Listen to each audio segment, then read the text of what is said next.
ನಮಸ್ಕಾರ ರೈತ ಬಾಂಧವರೇ, ನಾನು ನಿಮ್ಮ ವಿದ್ಯಾಧರ. ಇವತ್ತು ಅಡಿಕೆ ತೋಟದಲ್ಲಿ ಆಗುವಂತ ಸಮಸ್ಯೆಗಳಿಗೆ ಯಾವ ರೀತಿ ಅದಕ್ಕೆ ಪರಿಹಾರವನ್ನ ಕಂಡುಹಿಡಿಯಬೇಕು ಅಂತ ಹೇಳಿ ತಿಳಿಸ್ಕೊಡ್ತಿದ್ದೀನಿ. ಸಮಸ್ಯೆನ ಯಾವ ರೀತಿ ಐಡೆಂಟಿಫೈ ಮಾಡ್ಕೊಳ್ಬೇಕು ಅಂತ ನಾನು ನಿಮ್ಗೆ ತಿಳಿಸ್ಕೊಡ್ತಾ ಇದ್ದೀನಿ. ಅಡಿಕೆ ತೋಟದಲ್ಲಿ ಫಸ್ಟ್ ನೀವು ನೋಡ್ಬೇಕಾಗಿರೋದು, ಒಂದು ಮರ ಸಮಸ್ಯೆ ಆಗಿದೆ ಅಂತಂದ್ರೆ ಬೇರಿನ ಬೆಳವಣಿಗೆ ಚೆನ್ನಾಗಿದೆಯಾ, ಮಣ್ಣಿನ ಆರೋಗ್ಯ ಚೆನ್ನಾಗಿದೆಯಾ ಅಂತ ನೋಡಿ ಫಸ್ಟ್ ನೋಡ್ಬೇಕಾಗಿರೋದು ಅದು. ಯಾವಾಗ ಬೇರಿನ ಆರೋಗ್ಯ ಚೆನ್ನಾಗಿರಲ್ಲ, ಮಣ್ಣಿನ ಆರೋಗ್ಯ ಚೆನ್ನಾಗಿರಲ್ಲ, ನೀವು ಯಾವುದೇ ರೀತಿ ಮೇಲ್ಗಡೆ ನೀವು ಏನೇ ಸ್ಪ್ರೇ ಮಾಡಿದ್ರು ಏನೇ ಮಾಡಿದ್ರು ಮರ ರೆಡಿ ಆಗೋದಲ್ಲ. ಮಣ್ಣಿನ ಫಲವತ್ತತೆಯನ್ನ ಕಾಪಾಡ್ತೀರಿ, ಮಣ್ಣಿನಲ್ಲಿ ಜೈವಿಕ ಕ್ರಿಯೆಯನ್ನ ಚೆನ್ನಾಗಿ ನೋಡ್ತೀರಿ. ಇಷ್ಟು ಚೆನ್ನಾಗಾಯ್ತು ಅಂದ್ರೆ ಬಿಳಿ ಬೇರಿನ ಸಂಖ್ಯೆ ಚೆನ್ನಾಗಾಗ್ತದೆ. ಅದಕ್ಕೆ ನ್ಯೂಟ್ರಿಯೆಂಟ್ ಏನೇನು ಬೇಕು ಅಂತ ನಾವು ತಿಳಿಸ್ಕೊಡ್ತೀವಿ.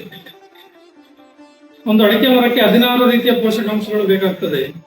ಅದು ಮಣ್ಣಿನಲ್ಲಿ ಯಾವ ರೀತಿ ಮೇಂಟೈನ್ ಮಾಡಬೇಕು, ಮಣ್ಣಿನಲ್ಲಿ ಜೈವಿಕ ಗುಣ ಅಂತಂದ್ರೆ ನೆಕ್ಸ್ಟ್ ವಿಡಿಯೋದಲ್ಲಿ ತಿಳಿಸ್ಕೊಡ್ತೀನಿ.